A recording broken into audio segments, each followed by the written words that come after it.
Hi everyone, thanks so much for tuning into this video. We're going to do something a little bit different today.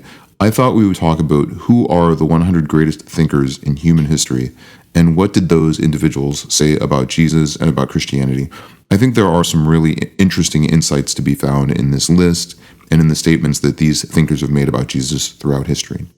All right, so first, a little bit of an introduction to the channel. We are a very new channel, so if you like this video, if you click the like button, that does help us tremendously. So if you see something during the video that you like, please click that button. Please click the subscribe button. As a new channel, again, your subscription really does mean a lot to us. Please comment on this video. Many of you are very, very well versed in what a lot of these thinkers have said. So I'd love to know your comments, especially for this video. And please click the bell icon so you get notified about future videos. All right, so this video is going to be about insights from the greatest minds in history about Jesus and about Christianity. I think there are a lot of skewed perspectives on Christianity and Jesus if you participate in the discussion that you find online. And by the way, that there are skews and biases in both directions, I think. The passions that we have can sometimes interfere with what we understand about Jesus and who he actually was and what Jesus was actually saying. And there's a larger point here that's often missed, which is that Jesus is really at the center of an inflection point in human moral and spiritual and philosophical development. So, all right, there are three big points that I want to make in this video. Number one, Jesus did have important things to say. He was important not only due to his teachings and the movement that he started, which was the largest grassroots movement still to this day in history, but also because of who Jesus was. And the second point that I want to make is that Jesus had some lessons which were very good moral teachings. So in other words, the teachings of Jesus were indeed morally sound.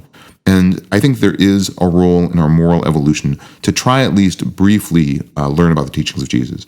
And the third thing that I'm going to say is maybe the most controversial, and that is that we shouldn't judge Jesus based on the shortcomings of Christianity. So I think as we go through this video, you'll see many, many quotes from thinkers that underscore this point. And I think the most important takeaway from this video is maybe that sometimes religious extremists can give us a view of Jesus that we should at least be suspicious of. And to me, as an atheist for almost all of my adult life, Jesus was frankly what I would just, and I'm not being flippant or trying to be glib, but Jesus is just what I would say when I would stub my toe. So the word Jesus is so often said and overused, it sometimes tends to lose its meaning. So part of the purpose of this video is to mitigate the biases that we may have and to also try to see Jesus through a fresh perspective. All right, so quickly, here's the sources that I used to compile my top 100 list of the 100 greatest thinkers in history. Source number one, Michael H. Hart's book, The 100. It was a ranking of the most influential persons in history. Very controversial. It was revised in 1992. Then also Will Durant, The Greatest Minds and Ideas of All Time, written in 1968. Mortimer Adler's book, The Greatest Books of the Western World, and that was revised in 1990, was the latest version.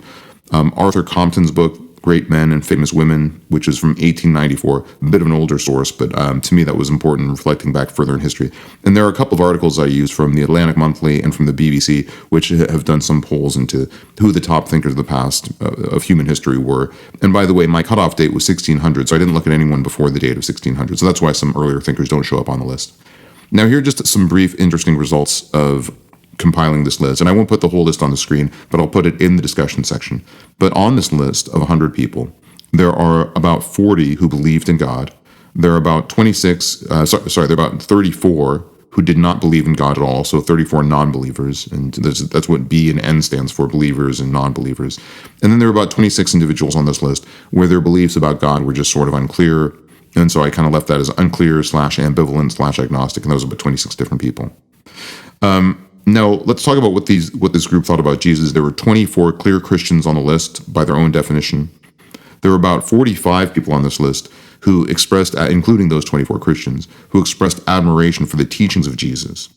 There were about 8 figures on this list who talked about Jesus without expressing any admiration. So these were people who mostly talked about Jesus exclusively in the negative. And there are about 47 people on this list total who have no recorded mention of Jesus at all. All right, so let's start with, we're going to highlight some individual thinkers, and then we're going to do kind of a potpourri round at the end and just talk about a lot of different quotes about Jesus from some of these thinkers. So let's start with Albert Einstein. Albert Einstein was a scientist, but he wasn't shy about commenting on wider issues about human thought and philosophy, and he repeatedly expressed admiration for Jesus. One of his quotes, one of my favorite quotes about Jesus from Einstein is, "No one can read the Gospels without feeling the actual presence of Jesus. His personality pulsates in every word. No myth is filled with such life. And another quote is, I am a Jew, but I am enthralled by the luminous figure of the Nazarene. So I think this is important because Einstein is commenting on, how there is nourishment intellectually and spiritually to be found in the teachings of Jesus. And by example, at least, he at least read the teachings of Jesus. So I think that's an interesting contribution by one of the greatest thinkers in history. All right, MLK is the next person I want to focus on because he had some really interesting and very, very nuanced things to say about Jesus. So you may think that this is going to be all like very, very Christological stuff. I think you're going to be a little bit surprised as we delve into some of these quotations. So first quotation is just more positive, but Jesus Christ was an extremist for love, truth, and goodness. Maybe the South, the nation, and the world are in dire need of extremists for love. Now, some of these quotes, I'm going to just let them speak for themselves. But here's another quote from MLK. Jesus has given us the key to our dilemma. Love your enemies. Bless them that curse you. Do good to them that hate you. Far from being the pious injunction of a utopian dreamer, this command is an absolute necessity for the survival of our civilization. Here's another interesting quote that goes in a little bit of a different direction, which is, the Christian doctrine of love, operating through the Gandhian method of nonviolence, was one of the most potent weapons available to oppressed people in their struggle for freedom. So MLK saw the ideology of Jesus not only as something that was good at its core, but also that something that could be weaponized as a tool to create a movement of liberation. But there was another side to MLK's thoughts about Jesus. And I think this is one of my favorite quotes, actually. There is another perversion of the gospel. It is found in the so-called white church. They have been misinterpreting the gospel. They have taken the Christ out of Christianity and left behind the empty shell. So MLK saw Christianity as not always representing the sincere reflection of Jesus. And really, who can argue against this? The villains that MLK was fighting against were people who identified themselves as Christians, but undoubtedly those people had very flawed moral precepts that they were working on. Here's another important statement. I came to see that behind all of the creeds, there was an intellectual basis, but also that behind fundamentalism, here he's talking about Christian fundamentalism, there was an appalling lack of intellectual integrity. Fundamentalism has become stagnant. So MLK is talking here about something that I profoundly agree with, which is that fundamentalism has resulted in anti-intellectualism as an outgrowth of that movement. So, I think this is also, again, a very important notion that MLK is bringing up, which is that fundamentalism in its current and modern format has steered away from intellectual development, from a reasoned approach towards Jesus. And I think sometimes the arguments against Christianity become conflated with the arguments against Jesus on the one hand, but also they become conflated with the arguments against fundamentalism. Now, I'm not going to go into too many more quotes from MLK, but I do want to point out that he rejected biological miracles as central. So talking about like the virgin birth or the bodily resurrection, those were not important to his theology. And he emphasized specifically that we shouldn't perseverate too much on these manifestations and the physical manifestations of these as important miracles to our theology. So in other words, he embraced Jesus, but he thought we should not get too wrapped up on literal and physical interpretations of the stories of the New Testament. So in other words, one of my important contributions that I take away from MLK is that he opposed fundamentalism as a shallow and anti-intellectual movement, and he favored highly a more symbolic and existential approach to Christology.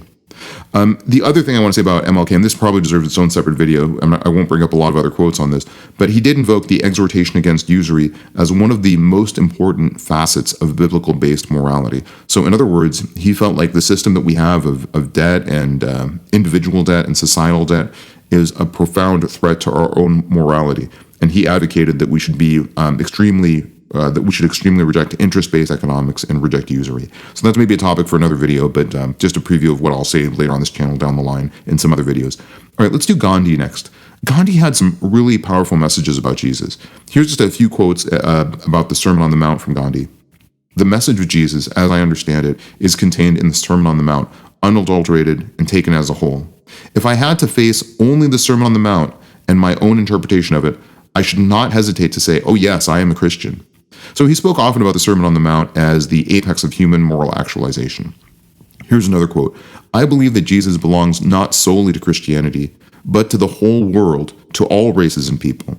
Now, this is an interesting idea because Christians do tend to wrap the Christian identity, the Christian label around Jesus, and it's such an inextricable weave that we might tend to forget that you can admire and appreciate Jesus without being Christian. I learned about the historicity of Jesus from the perspective of a mythicist, and I subsequently read the New Testament as a non-believer, really learning about Jesus as a folk hero, especially because I was, again, an atheist for almost all my adult life. And so I think this is important because we shouldn't let the identity of Jesus be conflated with what the identity is of modern Christianity. I think Gandhi eloquently makes this point in this quote and in several of his other statements. Here's another quote from Gandhi. "It is not the Bible that I reject, but the interpretation of the Bible by the Christians. If it weren't for Christians, I would be a Christian." So again, we shouldn't judge Jesus based on the flawed practices and values of Christianity. Another quote from Gandhi that makes this point is, "I like your Christ, but I do not like your Christians. You Christians are so unlike your Christ." So here Gandhi is saying that Christians ought to really consider whether they're doing justice to the way that they practice the values of Jesus.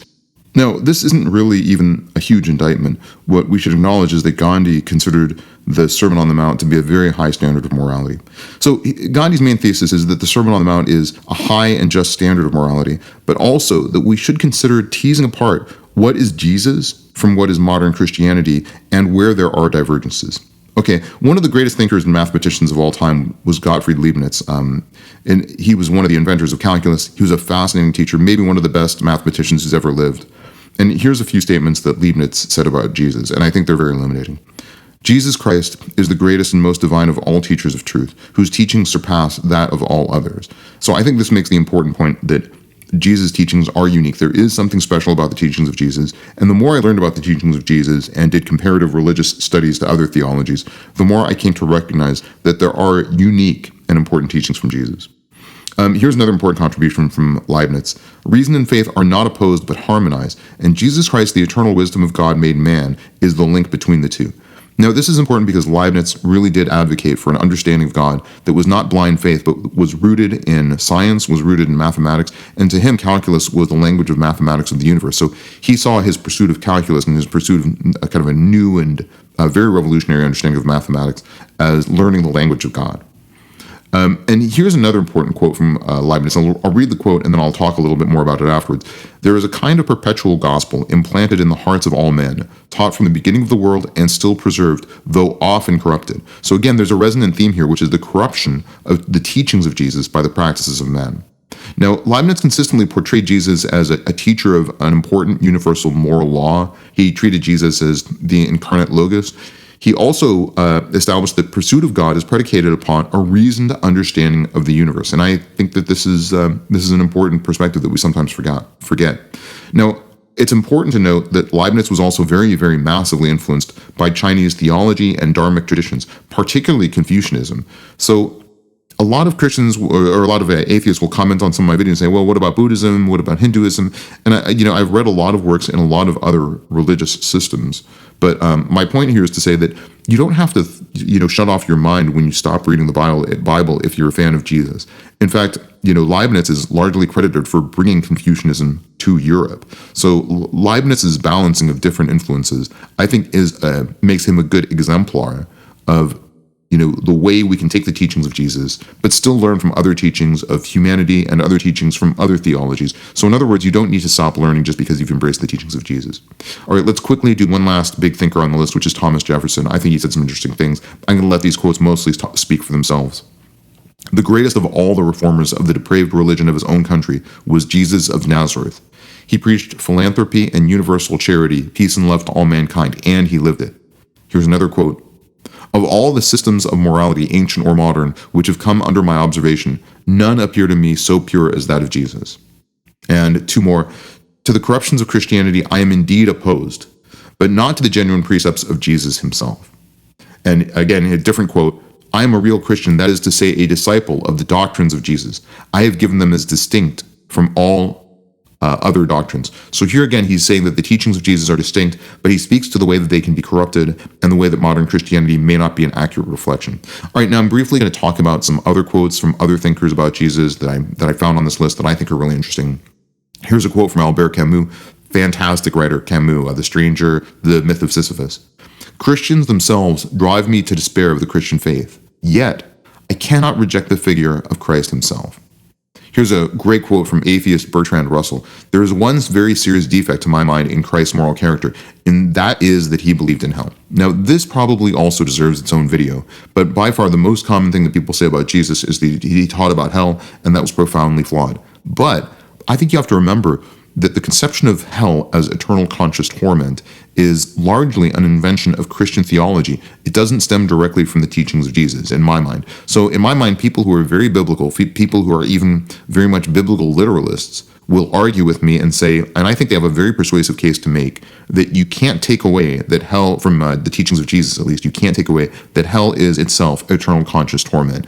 And it may be instead a domain of separation from God and ultimate annihilation, but that doesn't mean that you will be tormented in hell for all eternity. So I think the conception of hell that Bertrand Russell is talking about may not be an accurate reflection of what Jesus himself might have believed. Now, here's a really great quote from Fyodor Dostoevsky, one of my favorite writers. I believe that there is nothing lovelier, deeper, more sympathetic, more rational, more manly, and more perfect than Christ. If anyone proved to me that Christ was outside of the truth, then I would prefer to remain with Christ than with the truth. Now, this is something I really struggle with, because although I love Dostoevsky, and although I think there's really huge beauty in what he's saying here, I don't necessarily know that I agree with this. I think we should pursue the truth in a way that is unrelenting and without compromise. And I don't know that I would say that I would, if I had to choose between the truth or Christ, boy, I don't know that I would come down the way this quote comes out. So let me know what you think about that. That's maybe a good topic for the comment section of this video. Here's a really great quote from Soren Kierkegaard. Christ does not want admirers, but followers. Now, this is important because I talk about this a lot in some of the videos, but the theology of Jesus is not a theology of distant reverence towards God. If you look at the theology which predated Jesus, it was definitely like God is remote, God is distant, God is powerful, and we are way below God, and we should just be in very distant reverence. But Jesus' theology is much, much more relational, very, in fact, radically, and very, in fact, arguably uniquely relational compared to any other religion. By the way, Kierkegaard had some really fantastic things to say, where he would rail against this idea of dilettante Christianity. So that's a really important contribution. I won't throw out too many more quotes from him, but really great thing if you want to read about Kierkegaard's thoughts on Christianity. It's really fascinating. One of my favorite quotes, Walt Whitman: "My spirit to yours, dear brother, do not mind, because many sounding your name do not understand you." Now, this is fantastic to me. So to me, this underscores the point. We shouldn't suspect that Christians would embody the teachings of Jesus, but we also shouldn't hold it against them when they fail to do so, because the lessons of Jesus to me are very fascinating. They're very intellectually enriching, but at the same time, they're very, very difficult, if not impossible, to actualize. I thought I would throw in a quote from Richard Dawkins, because I think this is a really important quote. I do not think that the actual Jesus existed as a God, but the moral teaching ascribed to him, turn the other cheek, love your enemies, contains an admirable ideal. Now, I think this is really great. I think Richard Dawkins here is saying that even though he's specifically very anti-religious, as all of you, I'm sure, already know, he's saying that there is a nucleus of importance to the teachings of Jesus. Here's one of my favorite quotes, again, from Ralph Waldo Emerson. "Jesus Christ belongs to the true race of prophets. He saw with open eye the mystery of the soul." I don't know that I have any takeaways from that quote, but it's just really fascinating. Here's a really powerful quote from Friedrich Nietzsche. "There was only one Christian, and he died on the cross." And here's one more quote, which is, "If all men followed the teaching of Jesus Christ, the world would be filled with peace." That's a quote from Leo Tolstoy. And I think that's, again, an exhortation that we should consider learning about the teachings of Jesus, even if you have to do so in a way that's sterile, in a way that's academic, in a way that's intellectual, or in a way that pursues Jesus as a folk hero. I think still the teachings of Jesus, those lessons, if you actualize them, would make the world a better place. And I think that is the convergence and synthesis of a lot of opinions of a lot of these thinkers that we've talked about. All right, so some quick conclusions. Number one, there is illumination, I think, to be found in the teachings of Jesus. And I think over and over again, if you look at the statements from the greatest thinkers in history, this is underscored by several of those individuals. Number two, the world would be a better place if we all knew, understood, and actualized the teachings of Jesus. Now, I think that's a tall order, but I think this is also a point that is based on the synthesis and consensus and convergence of a lot of these thinkers as well. And here's the third point. we sometimes have to understand that Christianity is at best a flawed interpretation of the teachings of Jesus.